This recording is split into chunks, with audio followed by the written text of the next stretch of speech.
So good morning. Today we will see the derivation of two integrator loop bikeways. That is a multiple op-amp bikeway having more than one op-amp. So presently we will see two cases. One is Ketchen bikeway and Tow Thomas bikeway, both consisting of three op-amps. So first we will see how to design a given filter. So let us start with this standard high pass response. So here first we will write the standard equation of high pass, and let's say the transfer function is defined as VH by Vi. Vi is the input voltage, VH is the high pass response, and these are the parameters of high pass: omega naught, Q and gain. So by cross multiplication we can express high pass response as sum of these three terms. So now we are using op-amp. So as in last class we have mentioned, we must have idea of these four basic modules: differentiator, integrator, adder and subtractor. And we must know what is the limitation of op-amp. For example, we do not have inverting integrator, non-inverting integrator. Only ideal inverting integrator is available in op-amp using single op-amp. So this is the constraints. So we have to design the filter circuit in these constraints. So here this term is taken as HVI, and this term we have taken minus sign along with this omega naught by S. So our ideal integrator is 1 by S. Since non-inverting integrator is not possible, so we will take inverting integrator. So this is the inverting integrator.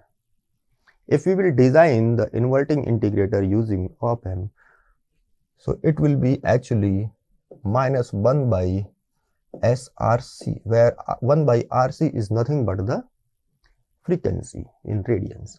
So we will say this is minus omega naught by S. This is the ideal inverting integrator. So if we will see this bracket, here we have written minus omega naught by S, means we can design this integrator, multiplied by this 1 by Q term. Then in second term, which is written as minus omega naught square by S square VH, we can again rewrite the same term as multiplication of two inverting integrators. So this minus and minus will be plus, but we need minus sign, so we will have one factor of minus 1 also.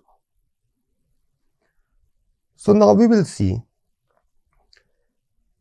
here we have omega H multiplied by minus omega naught by S. We will say simply 1 by S. So VH, the high pass response multiplied by one integrator, means high pass response is processed by an integrator. So we will get band pass response. Now, if high pass response is processed by two integrators, so in high pass response we have S square in numerator, and if it is multiplied by 1 by S square, so this S square term will be cancelled and we will get low pass response. So here we have written VL, means minus 1 multiplied by VL, the low pass response, and here this complete term is represented as VB, which stands for band pass response. So now we will design this equation. So we will say the high pass response is sum of these three terms: 1, 2, 3. So first let us assume that high pass response is available.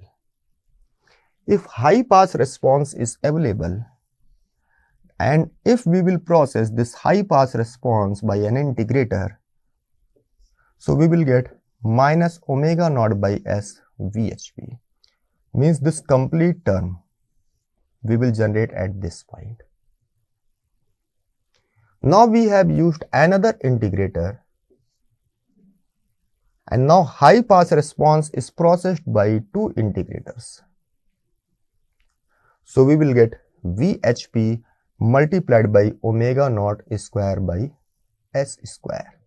So we will get this much half term. Now we have to generate this particular signal, and we know high pass response is sum of these three terms. So we can use a adder circuit. So here we have used one adder circuit. And what are the inputs of this adder circuit? So here we will say input voltage processed by a path gain of H. Here we have denoted this as K, so this is actually H. So input processed by a path gain of H. So we will get HVI at this point. Now HVI will be added with this term. So we already have minus omega naught by s VHP at this point. So we will say if this term will be multiplied by path gain of 1 by Q. So we will get second term. So here minus omega naught by s VH is multiplied by path gain of 1 by Q. Now the third term which we need, here we have generated this particular term at this point. So if this term is multiplied by with path gain of minus 1, so we will get this complete term. So here omega square by s square VHP is multiplied by path gain of minus 1. And now if these three terms will be added, we will get high pass response. So here we are getting high pass response. So now what is left? We have to join the circuit and we have to see the complete block diagram. So here we will connect this circuit in this way. This term is available at this point. So we will connect this term to this point and this term will be connected to this place. And we will get complete block diagram as this one. So here we have used one adder. Different path gains are mentioned. We have used two integrators. So normal, if we will replace these integrators, so one op-amp will be used at this place, one op-amp will be used at this place, and one op-amp will be used for adder. So now,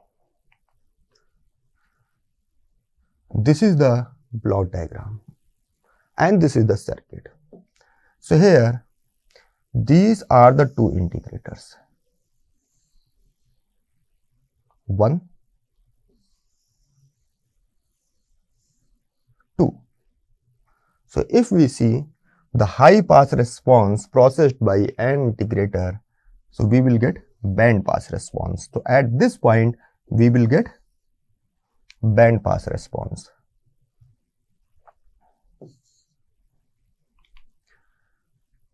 And if high pass response is processed by these two integrators, then we will get low pass response. So now, and this first op-amp is used as an adder. So if we see input Vi and this particular feedback path from band pass response is having positive path gain. So we will use one input terminal of op-amp. So here input is applied over the non-inverting terminal through resistance R2, and the band pass response is given through resistance R3 at the same terminal, as both have same sign, positive. But the feedback path here, if we look at the feedback path, this is negative sign. So definitely we will have to use second terminal of the op-amp. So here if we see, the feedback path from low pass response is given through resistance R1 but applied over the negative terminal. So we will say this first op-amp is performing the functionality of adder cum subtractor. So by this way we can design the circuit, and this circuit is nothing but the circuit of K-chain biquade.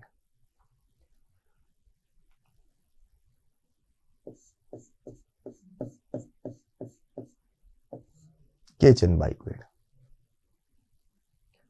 Now there is a small modification in this circuit. So in K-chain biquade we have three responses. One is high pass response, one is band pass response, and one is low pass response. So a small modification in this circuit will yield another circuit that is known as Toe-Thomas. So in case of Toe-Thomas, we have removed this path gain of -1. We have used a buffer, inverting buffer, for creating a factor of -1. So here if we see, we can modify this particular block diagram. So here we have used this integrator, and after this integrator we need -1. So for -1 we have used one inverting buffer. So here at this point we have low pass response. So after inverting buffer we will get inverting low pass response.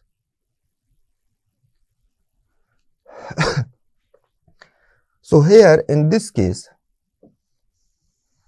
this adder cum subtractor block of this K-chain biquade is combined with this first integrator.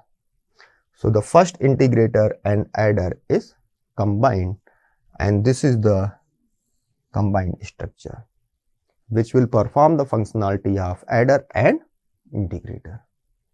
And now we have this second integrator at this place producing low pass response. Then we have inverting buffer producing the inverting low pass response. And now since all the path gains are positive, we can use only one op-amp input. So what is the advantage of this Toe-Thomas biquade? Only one, we have used the virtual ground terminals. Only 3 op-amp is used, means component count is not increased. But the drawback is now this high pass response is eliminated. So we will say in case of Toe-Thomas biquade, only 2 responses are there. But in case of K-chain biquade, 3 responses are there, and both are using 3 op-amps.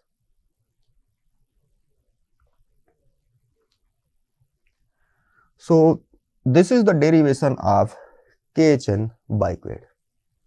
So here we have used the same diagram, 3 op-amps, high pass response, band pass response, low pass response. So here if we will write the band pass response, what is the relation of VB with VH? So obviously VB is the integrator version of high pass response. So we will get VB is equal to minus of 1 by R1C1, these 2 components of the first integrator, multiplied by VH. In same way, VL is related with VB by this integrator having passive components R2 and C2. So we will say low pass response is nothing but the integrated version of band pass response. So now using these two, we can get the relation of low pass response with high pass response, which is nothing but the double integration of high pass response. So we can see 1 by S square term. Now we have to write the equation for VH. So we can apply the superposition theorem. We have three paths. One is through VI, one is through VL, one is through VB. So we can apply the superposition theorem. So here, if we are considering VI, so remaining two terminals VL and VB, these are the voltage ports, so these will be the grounded. So we will say the voltage at this point, now this is effectively non-inverting configuration, so voltage at this point will be amplified by, this is now grounded, so we will say this is now ground terminal. So voltage at this point will be amplified by the gain of 1 plus R4 by R5. So here if we see 1 plus R4 by R5, this is the gain factor, and what is the voltage at this point, since this terminal is grounded.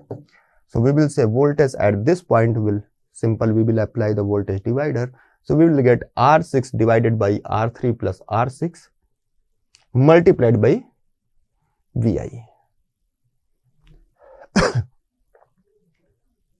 So now if we will consider the second input, let's say VB. So now this terminal will be grounded. This is already grounded. So now effective input is VB. Again, the op-amp will be functional in non-inverting mode. So again the gain will be 1 plus R4 by R5 multiplied by voltage at this point. So now voltage at this point will be R3 divided by this complete network resistance multiplied by VB. Now if we will come to the third terminal, third input means VL. So now these two terminals are grounded.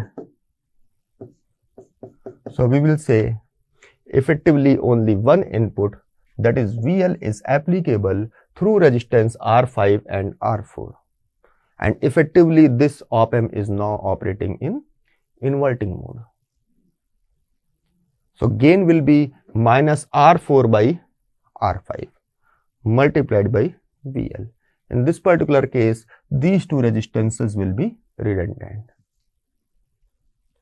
So here we can write high pass response as the sum of these three terms.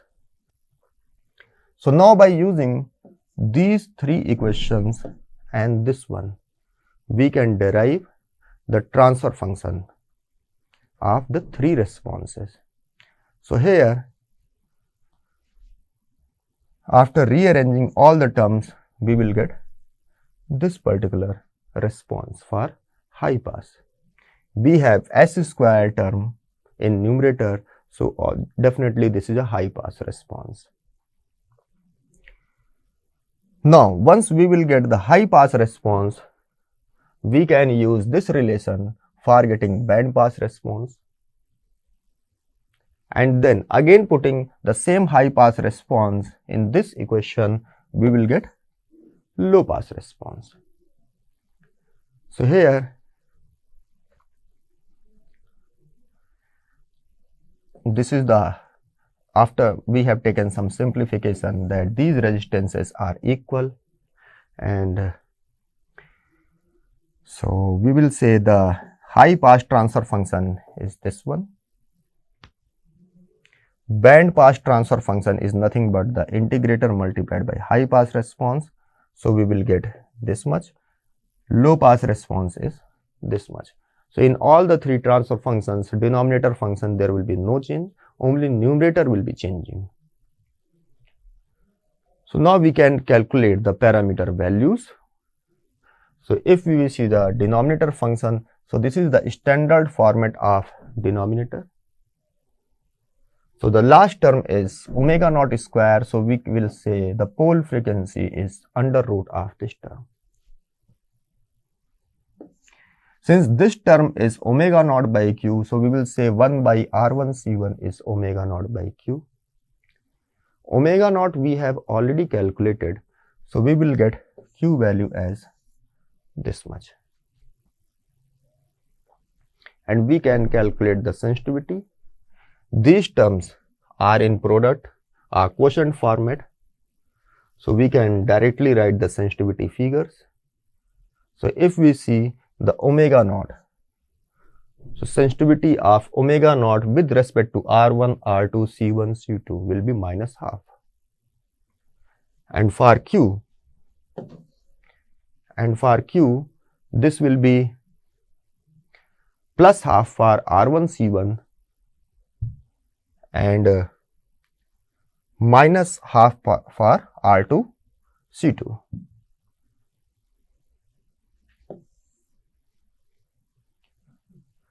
So now coming to generation of remaining two filter functions, so we have seen KHN biquade has derived three filter responses: high pass, band pass and low pass. So only two filter functions are left, that is band reject and all pass. So here we can use one additional circuitry which will take generated responses as input through different register values, and we will get remaining two responses.